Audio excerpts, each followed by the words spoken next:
vagabonde, je suis partout, un étranger,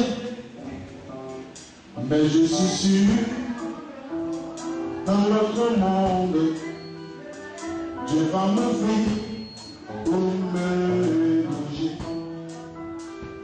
Je peux le rêve qui vagabonde, je suis partout.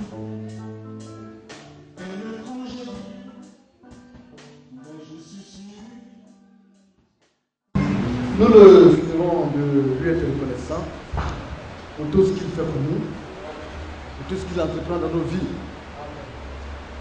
Nous marchons pour le ciel et nous bénissons le Seigneur pour les cantiques que nous aurons chantés, les cantiques qui contribuent à notre bien-être pour l'avancée dans le ciel.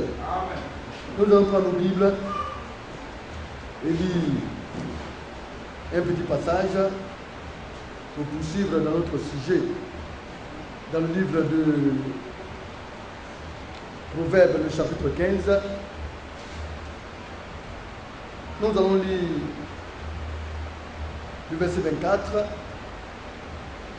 et puis nous allons descendre encore jusqu'au verset 29, au verset 33. Je lis la parole. Après, le serviteur de Dieu Hugues m'aidera dans la lecture des prochains passages. Pour le sage, le sentier de la vie mène en haut. Oui, ici, il s'agit du sage. On parle de la sagesse de l'homme. Sagesse, bien entendu, qui vient de Dieu. La sagesse de l'homme, de l'être du monde, de l'être humain qui est du monde, et il y a la sagesse de celui-là qui est en Christ. Alléluia.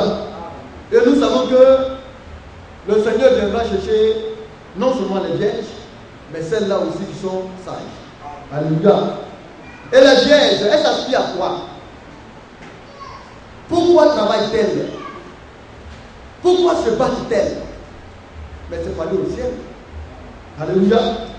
Alors les vierges sages luttent pour aller au ciel. Ainsi le Seigneur nous dit, pour le sage, celui-là qui marche selon le conseil de Dieu, parce que le commencement de la sagesse, c'est le commencement de la science, de la connaissance de Dieu. Si tu ne connais pas Dieu, tu ne peux pas être sage. C'est pourquoi nous interpellons les frères à venir davantage de la maison de Dieu pour recevoir la connaissance de Dieu, la science de Dieu. C'est ce que nous dit le proverbe, je lis le proverbe. Alléluia. Le commencement de la crainte de l'Éternel, c'est le commencement, alléluia, de la science, qui mène aussi à la sagesse. Ainsi, pour le sage, le sentier de la vie mène en haut, afin qu'il ne se détourne du séjour des morts qui est en bas. N'est-ce pas? Oui. Le séjour des morts, quand tu meurs, bien-aimé, tu ne vas pas aller directement au royaume des cieux, mais tu vas attendre. Alléluia. C'est pourquoi nous savons que ceux-là qui sont morts en Christ, qui sont morts dans le Seigneur, au temps marqué, avec le cri du commandement, vont revenir à la vie pour monter au ciel, pour être en vie. Alléluia. Et continuons. Il dit, l'Éternel rabaisse la maison des orgueilleux, mais il affermit les bornes de la veuve. Alors quand tu es orgueilleux, sache qu'un jour ta maison va s'écrouler. Parce que celui-là qui se lève, l'orgueilleux, il aime se lever. Il aime se mettre au-dessus. Il aime raisonner. Quand je parle, parle. Alléluia. L'orgueilleux n'aime pas qu'on le reprenne. Il n'aime pas ça. Il n'aime pas qu'on le ramène. Mais comme il ne veut pas descendre, comme il veut rester toujours, il veut se lever, alors qu'il dit sa maison va s'écrouler. On parle de la personne spirituelle d'abord, avant de parler de la maison physique. Mais il finira par tomber. Un chrétien qui ne s'abaisse pas, un chrétien qui n'est pas humble, finira par s'écrouler, par s'écrouler. C'est pourquoi les chrétiens ne doivent pas beaucoup raisonner. Le chrétien, il ne bavade pas parce qu'il faut bavader. Alléluia. Il écoute et il dit l'essentiel dans ce qu'il écoute et il agit selon Dieu. Le verset 29. L'Éternel s'éloigne des méchants.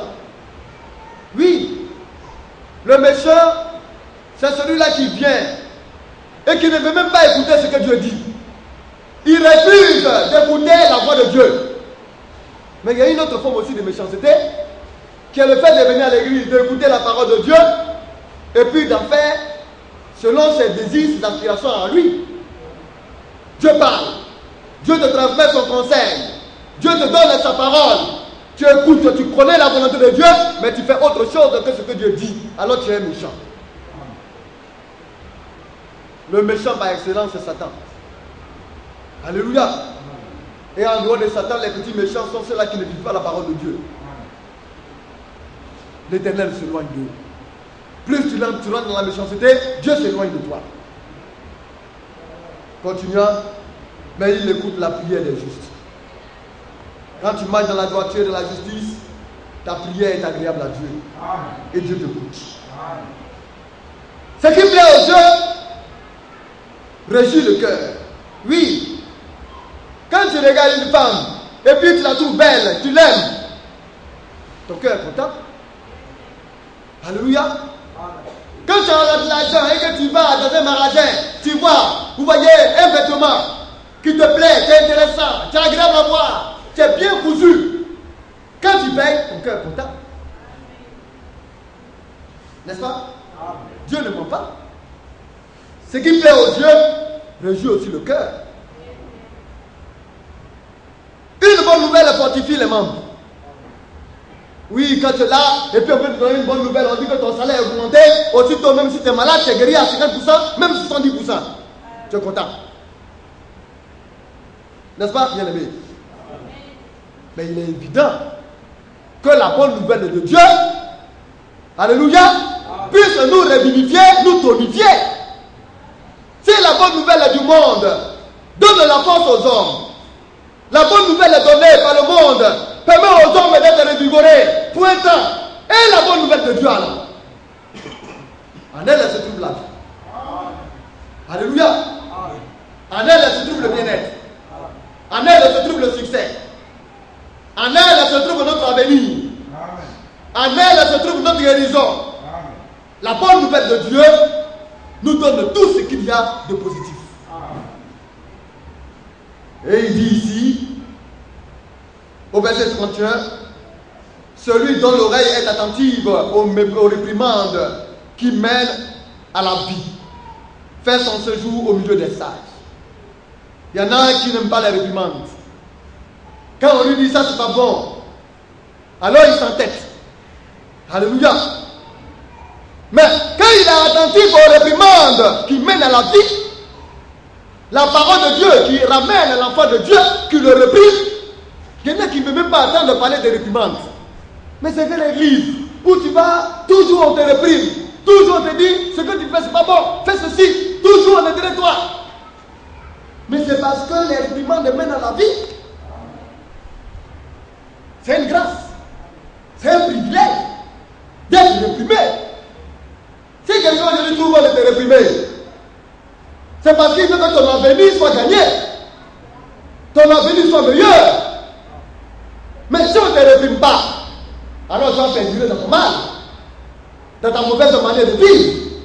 Et puis pour finir, ton avenir sera foutu. C'est la mort maintenant qui va te guetter. Et il dit, celui-là dont l'oreille ainsi est attentive aux réprimandes qui mènent à la vie, fait son séjour au milieu des sages. Il devient sage.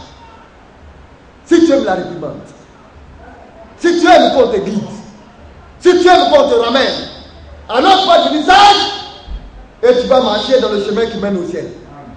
Le chemin qui mène en haut. Alléluia. Mais celui qui écoute la réprimande acquiert l'intelligence. Alors on parle de la sagesse et on parle de l'intelligence. Alléluia. Alors si tu fais ton séjour au milieu des sages, c'est un esprit qui se transmet à un autre esprit. Oui. Si tu vis au milieu des sages, tu ne deviendras pas devenu sage. Si tu aimes être au milieu des moqueurs, tu finiras par te moquer. Si tu es en compagnie des hommes vauriens, des hommes qui vivent mal, tu finiras par vivre comme eux. Les mauvaises compagnies corrompent les bonnes mœurs. Mais de la même manière, les bonnes compagnies aussi corrompent les bonnes mœurs. Un bon esprit se transmet à un homme réellement qui est dans un bon milieu. Oui. Ainsi va la vie. Et il dit, la crainte de l'Éternel enseigne la sagesse. Amen. Quand tu crains Dieu, si tu crains Dieu, le commencement de la crainte de Dieu, c'est le commencement de la science, de la connaissance de Dieu. Alors quand tu crains Dieu, tu vas apprendre à connaître Dieu. Et quand tu vas apprendre à connaître Dieu, la sagesse va commencer à vivre dans ton cœur.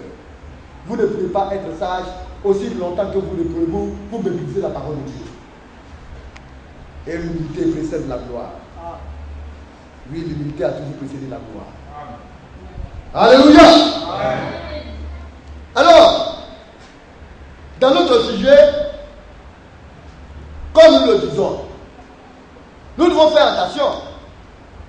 Parce que la parole de Dieu, c'est pour les enfants de Dieu.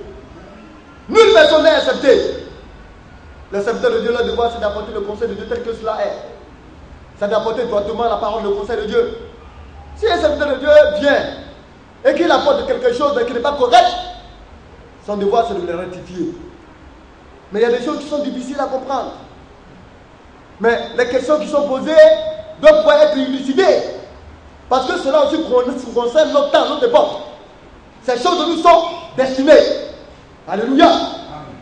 Quand on parle de la période de la grande tribulation, ce n'est pas une époque qui nous concerne.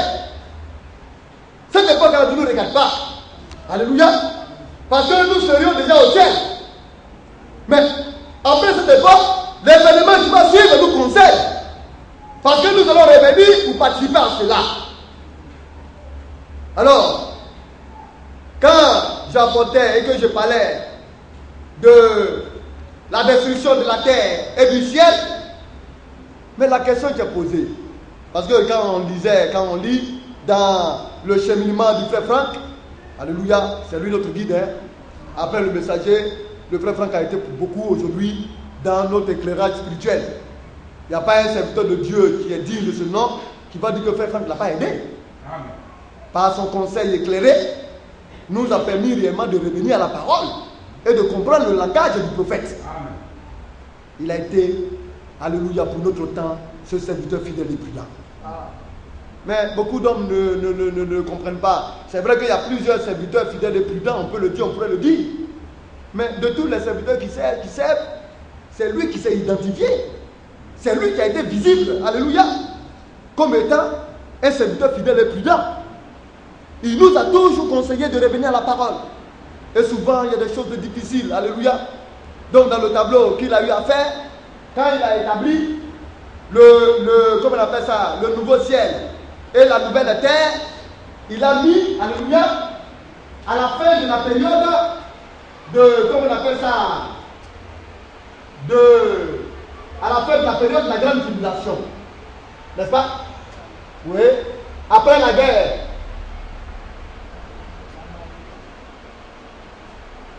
Non? Oui, après la période de la grande tribulation. Non, hein, un instant. Avant, alléluia. Avant, oui. Non. C'est après la période du jugement dernier. Voilà. C'est cela. C'est-à-dire, quand on trouve le nouveau ciel, c'est là. Nous allons commenter un peu tout ça la fin. Donc, la période de la guerre d'Armageddon se trouve dans la période de la grande tribulation. Après la période de la guerre d'Armageddon, on a le millénium. Après le millénium, on a la guerre de Gog et Magog. Et après la guerre de Gog et Magog, on a le jugement dernier. Et après le jugement dernier, on a le nouveau ciel et la nouvelle terre. Alléluia. Qui conduit dans l'éternité. Mais ce qui... La dernière fois que j'ai parlé, j'ai essayé de mettre ça. Ça a été une erreur. Bon, nous aurons l'occasion de justifier cela. Par exemple, les questions sont posées, il faut les corriger, il faut trouver les réponses à cela. Donc, après la période de la grande tribulation, après la guerre d'Armageddon, là, nous allons faire le jour du Seigneur et le préparage là. Oh, au jour du Seigneur, il y a la destruction. de la terre et du ciel. Alléluia. Alors la question qui a été posée, si le ciel et la terre sont détruits, mais sous quel ciel et sous quelle terre allons-nous passer le millénaire? Mais les ministres de Dieu sont en train de s'atteler. On va s'asseoir et on va échanger pour mieux comprendre ces choses-là. Vous voyez, afin que cela davantage soit éclairé. Mais en analysant aussi, pendant la période de Magog, il est parlé aussi d'un jour. Ce jour-là, alléluia, toutes les nations de quel point de la terre s'élèveront et ils vont faire la guerre au peuple de Dieu, c'est-à-dire à Israël, guidés par Gog et Magog. Gog et Magog, ce sont les pays communistes. Mais pourquoi? Quand le Seigneur de la parole de Dieu dit que ce monde-là et son système va passer, ce n'est pas un jeu. Mais le capitalisme va tomber, va s'écrouler. Parce que c'est sous le capitalisme que l'Empire romain exerce sa puissance. Alléluia. C'est au travers du capitalisme que le Vatican aujourd'hui a disloqué le communisme.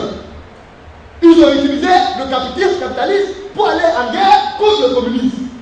Et ils ont fragilisé, ils ont fractionné le communisme. Et aujourd'hui, le communisme est en perte de vitesse. Les pays communistes aujourd'hui sont en train d'entrer dans le capitalisme avec l'Union européenne. Les 10 pays de l'Est étaient attachés à la Russie, à la Russie dans l'Est URSS. Alléluia. Commence maintenant à entrer dans comment on appelle ça, l'Europe unie, dans l'Union européenne, qui est, comme on appelle ça, l'Empire romain qui est en train de se dessiner sous nos yeux. Alléluia. Donc, suite à cela, le Seigneur va être fait au Vatican et à son système. Donc, vous dites que le Vatican et son système vont se couler. Le Vatican va être détruit. Alléluia. Parce que c'est le siège du diable. Et après cela, le millénium va avoir lieu. Après les 1000 ans, mais il y a un autre système aussi qui va réapparaître. Le communisme va prendre de la force. Le communisme va devenir encore plus puissant. Et le communisme va entraîner en son sein les autres pays pour attaquer encore Israël. Et le Seigneur va détruire Gog et Magog avec son système. Alléluia. Donc ce jour-là, comme le bien-aimé nous faisons, le frère Simeon nous le rappelait, ce jour-là, le frère Franck a fait savoir que le jour de l'Éternel va jusque dans ce jour-là. Mais nous aurons l'occasion de prendre la parole de Dieu et puis de trouver les moyens pour justifier tout cela.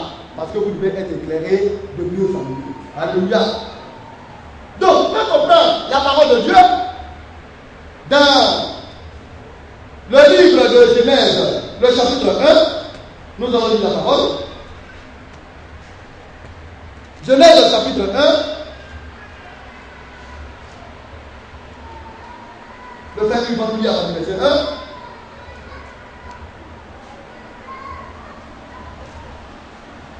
Genèse chapitre 1, à partir du verset 1. Oui. Au commencement, Dieu créa les cieux et la terre. Donc au commencement, Dieu a créé les cieux et la terre. Alléluia. Là, il y a eu un commencement. Donc avant toute chose, il y a eu un nouveau ciel à la création. Alléluia, les cieux, c'est pas, bon, ça on veut, c'est nouveau, hein, mais je peux faire comme ça. Création des cieux et de la terre. C'est un commencement. Alléluia. Alors la création.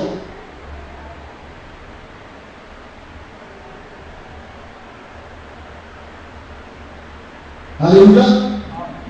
Donc, les cieux et la terre ont été créés. Mais, après la création des cieux et de la terre, alléluia, il faut continuer un peu. La terre était informe et vide. Il n'y avait rien sur la terre. La terre était informe. Elle était vide. Quand elle avait été créée par Dieu, il n'y avait rien dessus. Oui, frère. Il y avait des ténèbres à la surface de la vie. Alors il n'y avait que des ténèbres. Le noir. Oh, le noir, c'est le chaos. Alléluia. Dans les ténèbres, on ne peut rien faire parce qu'on ne voit rien. On ne peut tirer rien de bon dans les ténèbres. Alors, Dieu Dieu a regardé cela, oui. Et l'Esprit de Dieu se mouvait au-dessus des eaux. Donc sur la terre, c'était les eaux. Non seulement il faisait noir, mais c'est l'eau qui a recouvert toute la terre, le globe terrestre. Alléluia. C'est ce que la parole de Dieu dit. Ça c'est au commencement. Oui, frère, nous continuons. Dieu dit Ouais. que la lumière soit, Ouais. et la lumière fut. Alors, dans cette ténèbres, Dieu a demandé à ce que la lumière soit. Et la lumière est apparue. Au milieu des ténèbres, la lumière apparut. Or, quand la lumière apparaît, ça veut dire que les ténèbres s'enfuient. Les ténèbres disparaissent. Alors la lumière apparut. Oui, frère. Dieu dit que la lumière était grande. Oui. Et Dieu sépara la lumière d'avec les ténèbres. Donc les ténèbres étaient là. Dieu n'a pas effacé les ténèbres. Mais Dieu a fait une séparation. Amen. Lumière et ténèbres. Alléluia. Bien-aimé. Pour dire, la lumière permet d'être éclairé, de voir, et les ténèbres permettent de voir, de ne pas voir, de ne pas comprendre. Dans les ténèbres, tous les coups sont permis. C'est pourquoi le monde occulte aime ce qui est mystérieux, ce qui est noir. Parce que c'est dans le noir qu'ils fomentent les mauvais coups, qu'ils font leur pratique mystique et sorcière. Or, dans les ténèbres, tout est dévoilé. Personne ne se cache. On sait qui fait quoi. On sait qui va où. Alléluia. Tout est mis à nous. Ça, c'est la lumière. Alors, Dieu a fait la séparation des deux. Oui, frère. Dieu appela la lumière jour, Ouais. et il appela les ténèbres nuit. Ouais. Ainsi, il y eut un soir, Ouais. et il y eut un matin, Ouais. ce fut le premier jour. Donc, au début de la création, il y avait le temps. Combien bien-aimés frères poser la question? À la création, il y avait le temps. Mais le temps n'empêchait pas l'éternité. Alléluia. Amen. Parce que c'est la vie de Dieu qui donne l'éternité. Amen. Donc, le temps avait été instauré par le Seigneur après la création de la lumière. Alléluia. Et de la séparation de la lumière et des ténèbres. Alors, quand la lumière commence par disparaître, les ténèbres prennent le dessus. Alors, Dieu appelle les ténèbres nuit. Et quand les ténèbres commencent par disparaître, et que la lumière prend le devant, Dieu appelle la lumière qui vient jour. Ah oui, il y a eu un premier jour et un premier nuit. Alléluia. Une première nuit du moins. N'est-ce pas? Oui, nous continuons un peu, frère. Verset 6, Dieu dit Oui. qu'il y a une étendue entre les eaux, Oui. et qu'elle sépare les eaux d'avec les eaux. Oui. Et Dieu fit l'étendue. Oui. Et il sépara les eaux qui sont au-dessous de l'étendue d'avec les eaux qui sont au-dessus de l'étendue. Et cela fut ainsi. Dieu appela l'étendue ciel. Ainsi il y eut un soir et il y eut un matin. Ce fut le second jour. Donc, alors le temps a commencé. Mais, donc, quand il a créé les cieux, il y avait eu le mer au-dessus des cieux. Mais c'est un mystère. Comment Dieu a-t-il fait pour suspendre cette mer de sorte qu'elle ne puisse pas du ciel se déverser sur la terre? Par quel moyen Dieu a-t-il permis la suspension de la mer qui est céleste? Il y a une mer. Alléluia qui est dans le ciel. Et Dieu ne voulait pas qu'on voie cette mer, a mis une étendue entre la mer qui est au ciel, alléluia, et celle qui est sur la terre.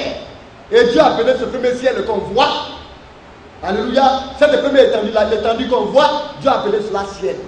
Alors on parle du premier ciel. Alléluia. Sinon en réalité, le premier ciel que Dieu a créé est au-dessus des eaux. Alléluia. Parce que quand Dieu a créé les cieux, c'était seulement l'étendue, la mer, qui séparait les cieux avec la terre.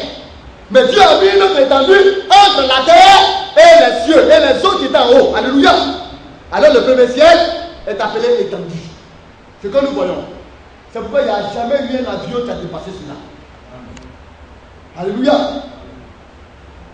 Et nous allons prendre le chapitre 2 de Genèse, toujours le verset 1.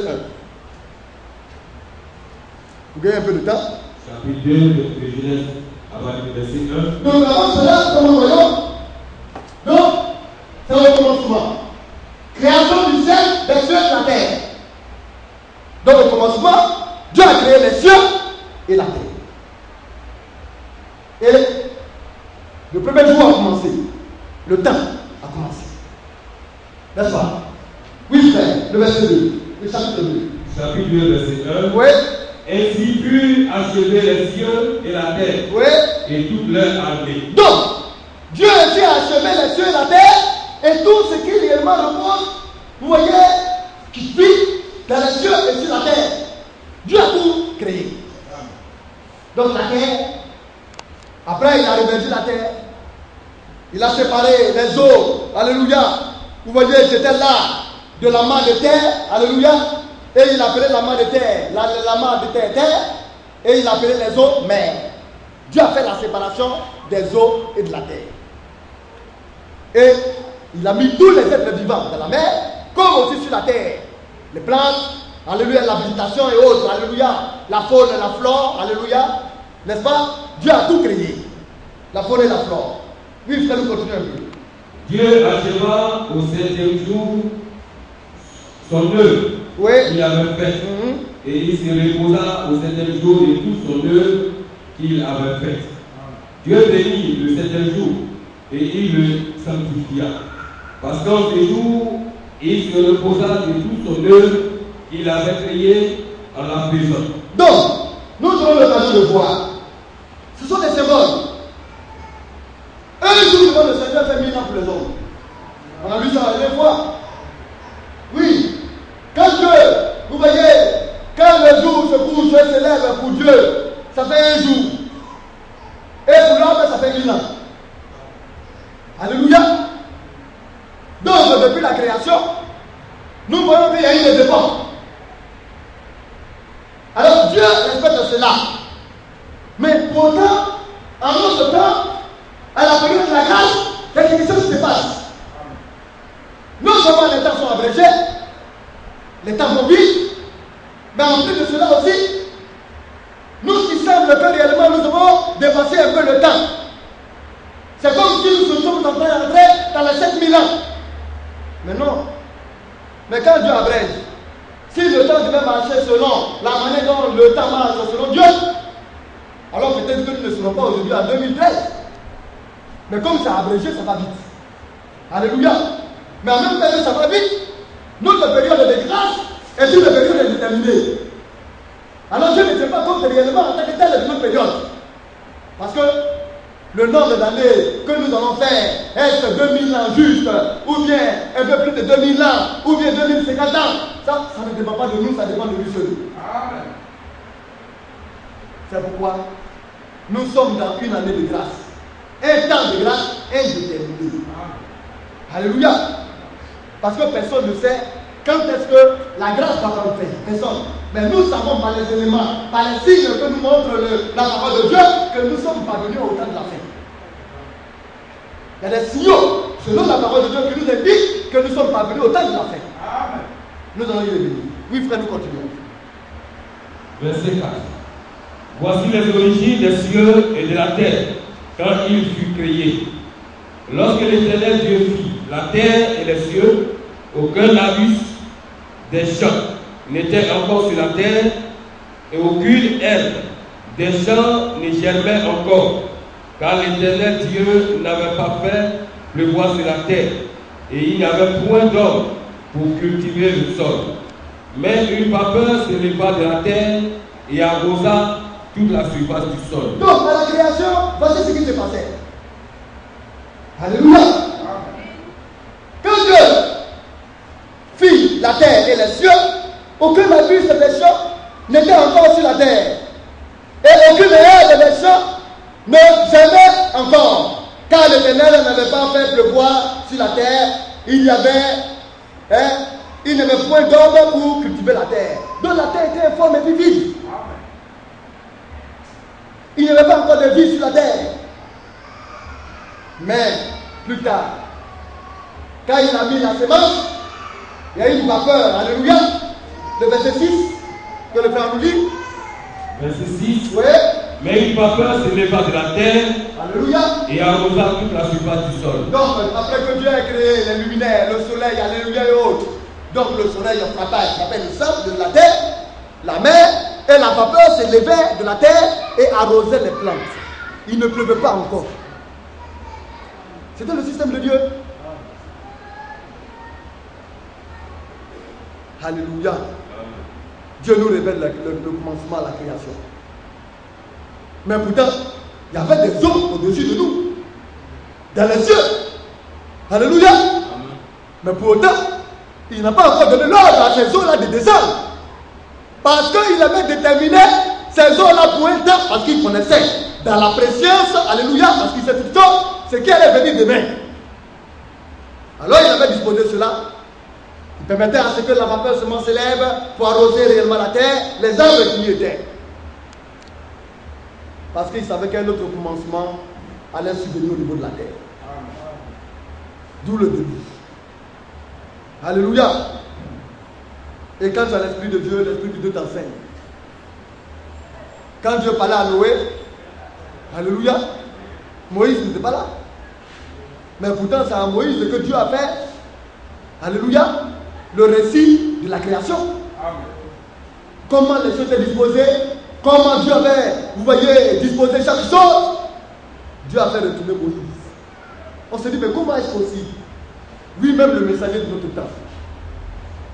Quand William Branham pouvait appeler un vieillard et lui dit quand il est né, alléluia, où était, qui était son grand-père, qui était sa grand-mère, qui était sa maman, qui était son père, et comment est-ce qu'il a chopé une maladie.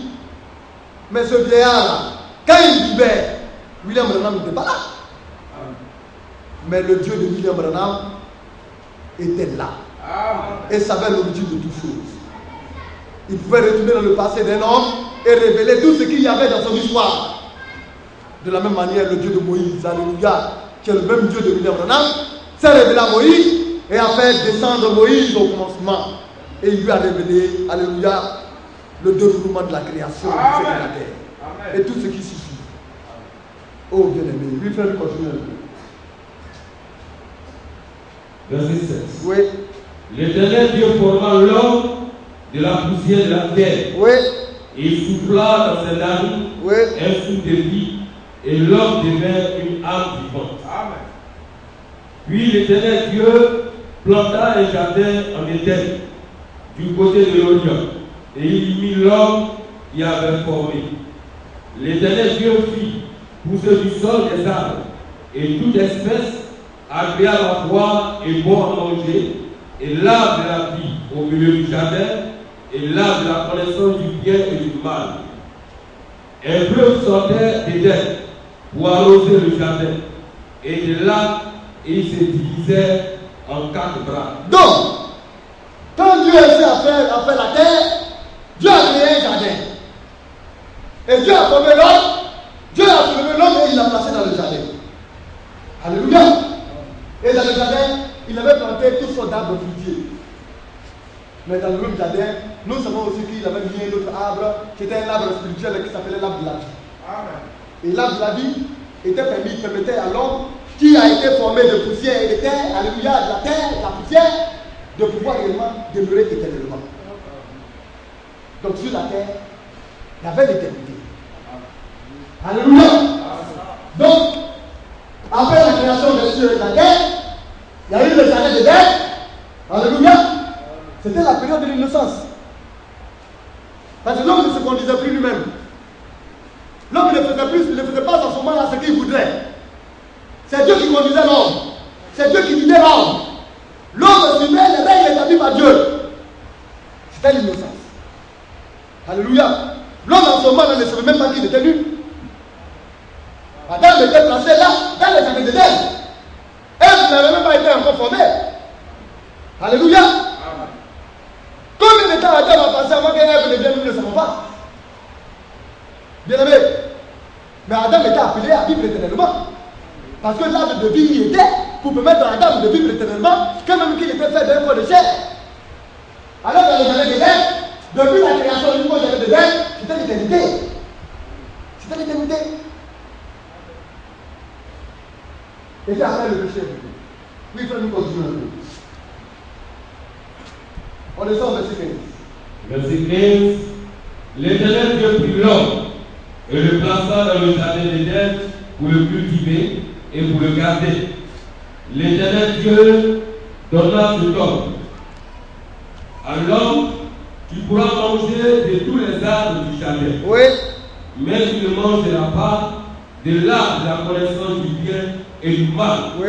Car le jour où tu en mangeras, tu mourras certainement. Donc, l'homme était là. Alléluia. C'était là. Dans le jardin. L'homme était à ce moment-là éternel. Il était avec Dieu. La femme n'était pas encore là. L'homme avait dit à l'homme, comment est-ce qu'il va faire pour demeurer éternellement? Il y a un arbre qui lui a été défendu. C'est l'arbre de la connaissance du bien et du mal.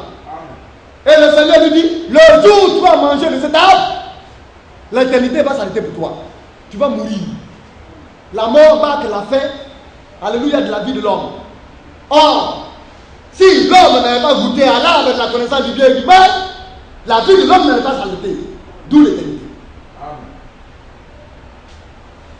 Jusqu'à ce que la femme vienne. Oui, frère. L'Éternel Dieu dit, il n'est pas bon que l'homme soit seul. Je lui ferai une aide semblable à lui. Alors, ce qui est bien pour l'homme, la solitude de l'homme que Dieu a décidé de combler est devenue le malheur de l'homme. Oui. La femme est le côté faible de l'homme. La femme est le problème de l'humanité. Quand les hommes aujourd'hui vont tuer, c'est à cause de quoi? Les femmes. Quand les hommes vont braquer, cambrioler, c'est à cause de quoi? Mais si c'est à cause de manger un poulet, un caviar, des caviar, à quoi avoir une grosse villa, une grosse maison s'il n'y a pas de femme dedans? Quand ils font cela, ça vous fait défiler les jeunes filles. C'est la femme qui donne le goût à la vie mondaine. Alléluia. Alors quand la femme est venue, elle aurait dû garder sa pudeur, sa disponibilité pour l'homme de Dieu, pour l'homme pour lequel Dieu l'a créé. Mais hélas, elle a décidé de s'ouvrir à d'autres que celui que Dieu lui a donné. Et là se trouve un problème. Or, la jalousie maladive peut conduire à des destructions. Ne touche pas à la femme d'un homme. Ne t'avance pas à aller jouer avec la femme de quelqu'un. Il y en a qui ont des mains baladeuses. Alors ils se lèvent et puis ils touchent à tout. Un bon jour, tu vas aller toucher la main à la femme d'un jaloux et il va te donner une raclette quand ça va qu'on ne touche pas à tout.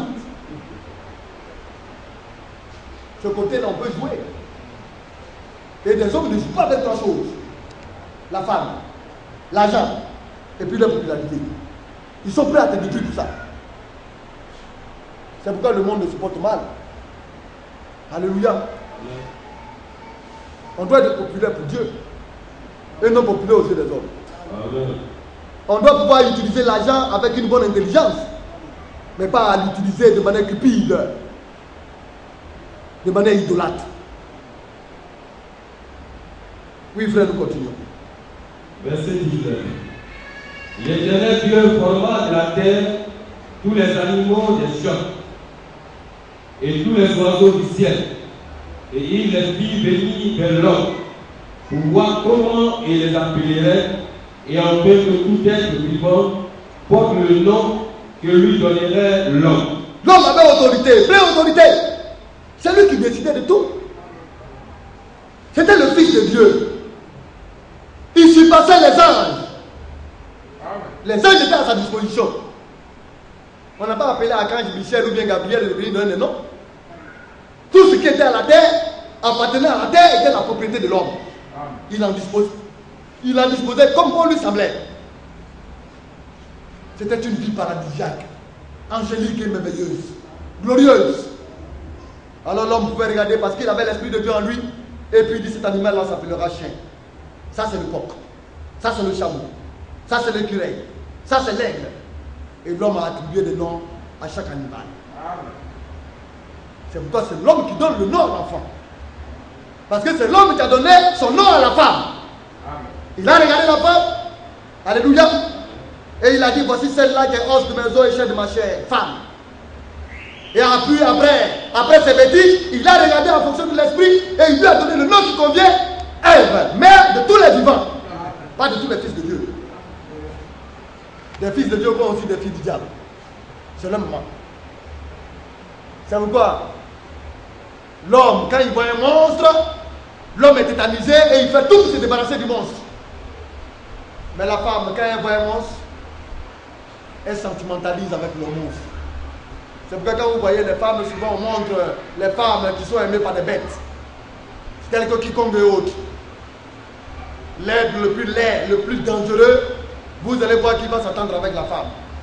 Et la femme finira par ne plus regarder sa laideur, elle va s'attacher à lui, et pour finir, c'est autre chose qui va se créer. La femme aime s'attacher facilement à un esprit qui induit. Mais l'homme, Dieu l'a créé droit. Dieu l'a appris à marcher dans ce qui est juste. Mais seulement à cause de la femme, il a cherché des boutons. C'est ce que nous dit le livre d'Ecclésiaste. N'est-ce pas? Il dit sur 1000 hommes, on ne peut en trouver un seul juste.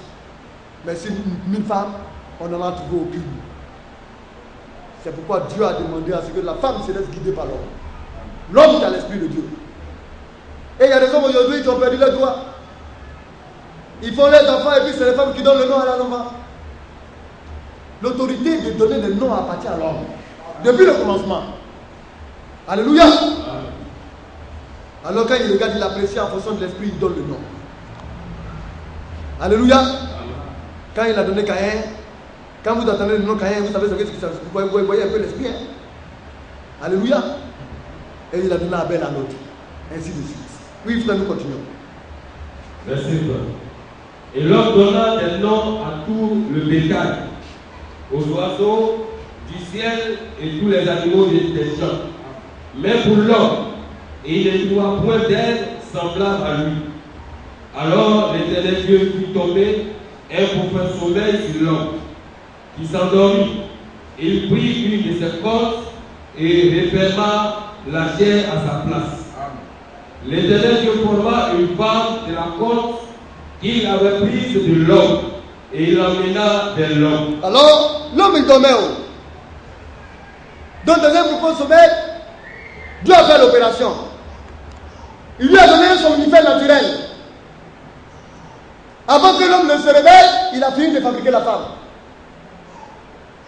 Alors, quand l'homme s'est réveillé, il a pris la femme et il a conduit vers l'homme.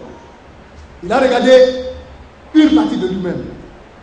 Magnifique, belle, angélique, envoûtante, agréable. Alléluia. Et ainsi l'homme a été consolé de sa solitude. Oui, frère. Et l'homme dit, voici cette fois, celle qui est hors de mes os et chair de ma chair.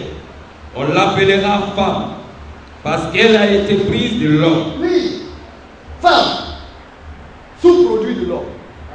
Elle est prise de l'homme. Alléluia. Elle est bien de l'homme. Elle dépend de l'homme. Sans l'existence de l'homme, la femme n'est rien.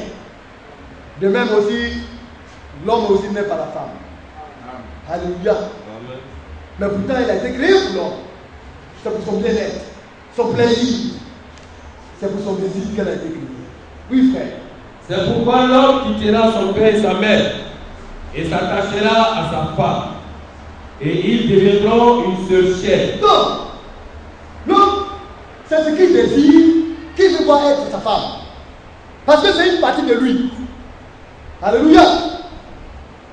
Quand un homme est là, et puis il voit que sa femme est autre chose que ce que lui désire, il se pose des questions. L'homme n'aime pas souvent que sa femme lui résiste. Que sa femme, vous voyez, se mette au-devant de lui pour raisonner au-devant de lui. L'homme n'aime pas cela. Mais c'est ce qui est dans son cœur, qui doit s'accomplir dans le cœur de sa femme. Parce qu'elle est tirée de lui. Elle est une partie de lui. C'est pourquoi on n'a pas dit qu'il va s'attacher à son père et sa mère. Il va se séparer de son père et sa mère. Il va quitter sa maison parentale. Alléluia. Pour aller fonder un foyer. Et lui et sa femme vont devenir une seule chair. Elle va venir combler le vide qui a été creusé là. Mais hélas, quand ce vide-là n'est pas disposé de la meilleure manière, alors ça devient un problème. Oui, frère. L'homme et sa femme étaient tous deux nus. Oui. Et ils n'en avaient point honte. Donc, l'innocence. Alléluia. Ils étaient innocents. Étant dans jardin, ils étaient tous deux d'abord nus. Comme des bébés qui marchaient. Le bébé, ou bien la petite fille, quand elle marche, elle ne sait même pas ce qui se passe. Le bébé, lui, il est là avec son usine, en train de se promener. Lui, il pense qu'il est bien disposé. Lui, il ne sait pas son problème. Parce qu'il est innocent. Dans le jardin d'Éden, c'était l'innocence. Alléluia. Jusqu'à ce que la femme doute au flux défendu et qu'elle en donne alors afin que les yeux s'ouvrent. Là, ils ne sont plus innocents, hein? Ils sont devenus conscients. Alléluia. Amen. Mais là, l'éternité s'est arrêtée pour eux. Bien aimé, c'est pourquoi quand on regarde, dans le jardin d'Éden, c'était l'innocence.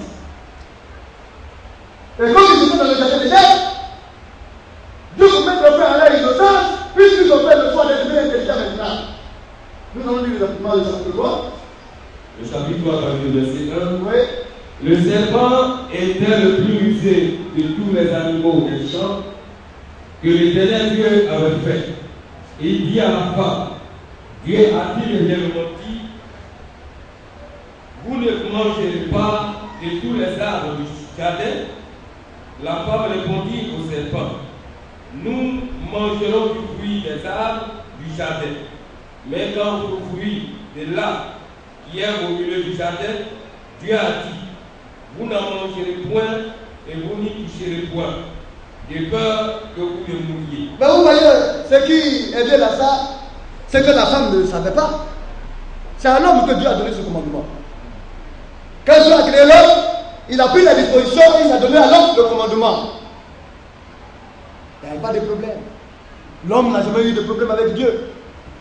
Il a respecté ce commandement jusqu'à ce que la femme soit suscitée. Il n'y a pas de problème. Hein? Si ça dégage qu'un homme est seul, là, il n'y en a pas de problème.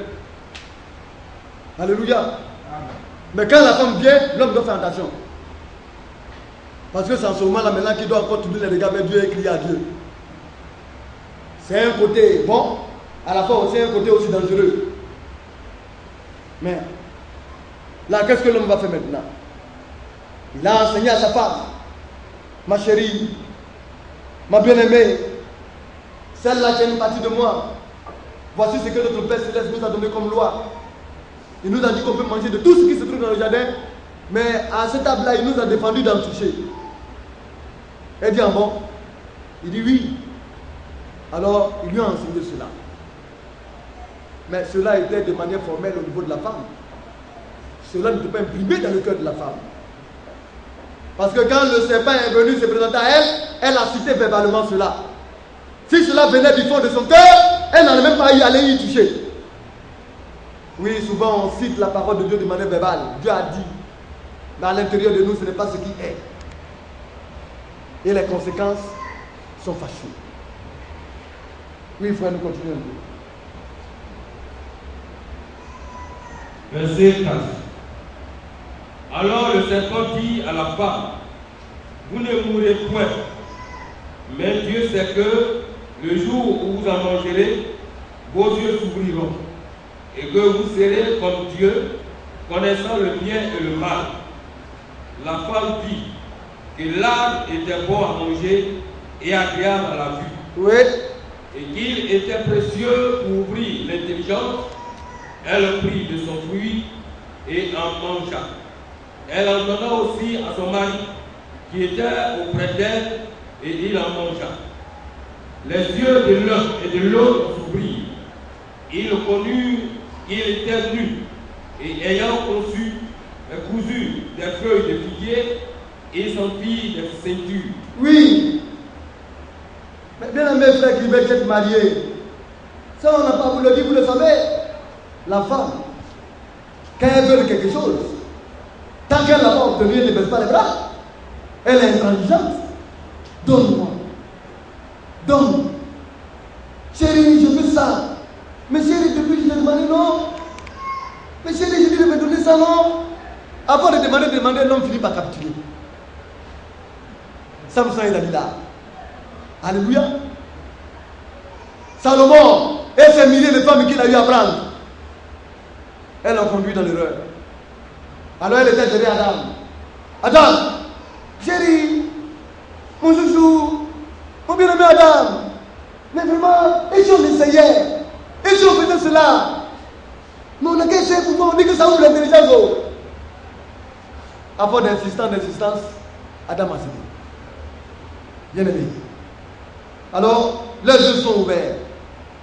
Ils ont commencé par comprendre qui ils étaient mis. Ils ont connu qui ils étaient mis. Quand tu sais maintenant que toi-même tu es nul, maintenant que tu es intelligent pour toi-même, qu'est-ce qui commence? C'est que tu es conscient. Tu peux décider maintenant de toi. Celui-là qui décidait de ta vie, qui pouvait t'orienter, qui faisait tout, qui te donnait à manger, qui prenait soin de toi, parce qu'il te trouvait encore innocent, tu dis maintenant que toi tu vois clair. Tu veux te diriger toi-même. Il dit bon, comme tu es conscient maintenant, alors tu vas quitter mon jardin, tu vas aller te débrouiller. Alléluia. L'aventure de l'homme va commencer. Nous allons lire le chapitre 4 pour nous arrêter là.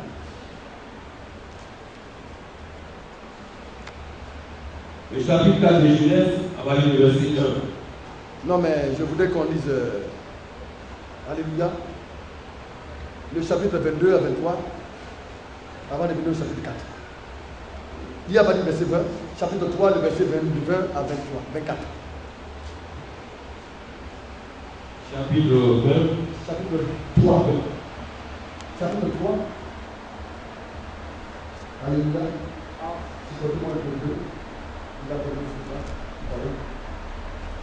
Chapitre 3, du verset 20. Oui.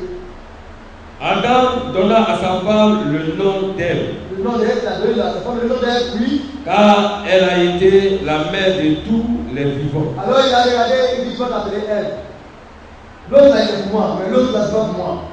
Son papa, il a ailleurs. Les deux enfants, pour moi et pour l'autre, c'est le maman. Mais moi, il ne pas le papa. Alors tu vas t'appeler Ève, la mère de tous les vivants. Ils ont pris de mon fils et de la fille du fils du serpent.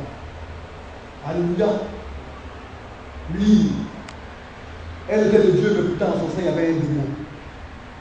C'est ça la femme. Oui, frère. L'Éternel Dieu fit à Adam et à sa femme des habits de peau. Oui. Et il les en revêtit. L'Éternel Dieu dit, Voici, l'homme est devenu comme l'un de nous. comme l'un de nous, ange. Regardez, ils sont devenus comme nous. Ils connaissent maintenant le bien et le mal, oui frère. Pour la connaissance du bien et du mal. Ce que je leur ai empêché de faire, je leur ai demandé d'aller dans le sens rien que du bien, dans ce qui est juste, honorable, agréable à moi. Mais ils ont refusé. Ils ont décidé maintenant de décider de leur vie, de leur choix à eux. Oui frère. Empêchons-le maintenant d'avancer sa main. Oui. De prendre de l'arbre de vie, Oui. de manger et de vivre éternellement. Alors on doit les empêcher de vivre éternellement. Ils doivent sortir de l'éternité. Alléluia. Donc l'homme était dans l'éternité. Et Dieu lui a fait sortir. Oui frère. 23. Oui. Et l'Éternel Dieu le chassa du jardin d'Éden. Oui. Pour qu'il cultive la terre. Oui. D'où il avait été pris. Donc, Adam dans le jardin d'Éden, et après son expulsion. Quand il est sorti du jardin d'Éden, alors l'amour a commencé. Il est sorti de l'éternité. C'est l'amour maintenant qui a commencé. Alors, d'Adam jusqu'à Abraham, alléluia, jusqu'à Abraham, c'est la prière de la conscience. Il n'y avait pas encore de parole, mais c'était la conscience. La loi naturelle, la révélation. Les hommes marchaient par rapport à leur conscience et à la loi naturelle, en marchant en suivant Dieu. Quand on regarde celui-là qui est méchant, on fait ce qui est contraire à sa vie. Alléluia. Et après maintenant, après Abraham vient Moïse. Avec Moïse, nous voyons la loi. Dieu a donné la loi à Moïse. Et de Moïse jusqu'au juge, nous avons vu qu'il n'y avait pas, après l'avènement de Moïse, il n'y avait plus de prophètes. Alléluia. C'était la loi. Et les anciens qui étaient avec Moïse ont gardé la loi. Après, le peuple a quitté la loi de Dieu. Le peuple a commencé à vivre n'importe comment. Et Dieu, pour les délivrer, a établi des juges. Et à chaque fois, Dieu suscite un juge après que le peuple se détourne pour ramener le peuple. jusqu'à ce que réellement le temps des juges soit fini et que le temps de la royauté ait commencé pour qu'il y ait des prophètes. Donc après les juges, nous avons vu la période de l'âge des prophètes. Et la période des prophètes ont commencé depuis d'après les juges jusqu'à Malachie. Alléluia. Et après Malachie maintenant est venue maintenant la période de la grâce dans laquelle nous sommes. Oui. La loi et les prophètes ont subsisté jusqu'à Jean. Alléluia. Jean était celui-là réellement qui a fait le pont entre la loi et la grâce. Entre les prophètes, alléluia, de l'Ancien Testament et les prophètes du Nouveau Testament. Oh bien. Alors, aujourd'hui nous sommes dans cette période-là de la grâce. Alléluia. Donc, d'Adam à Abraham, il y a eu 2000 ans. D'Abraham jusqu'à la fin de la loi, dans la période de Malachie, à l'avènement du Louis, alléluia, il y a eu aussi 2000 ans. 4000 ans. Maintenant, notre période est déterminée. Alléluia. La période de la grâce est déterminée. On ne sait pas quand est-ce qu'elle va prendre fin. Mais nous sommes dans plus de 2000 ans, n'est-ce pas? Nous sommes en 2013. Ça, c'est le calendrier romain. Mais il y a le calendrier aussi juif. Alléluia. Que Dieu nous aide. Nous allons arrêter là et nous allons prier le Seigneur pour la parole que nous avons écoutée.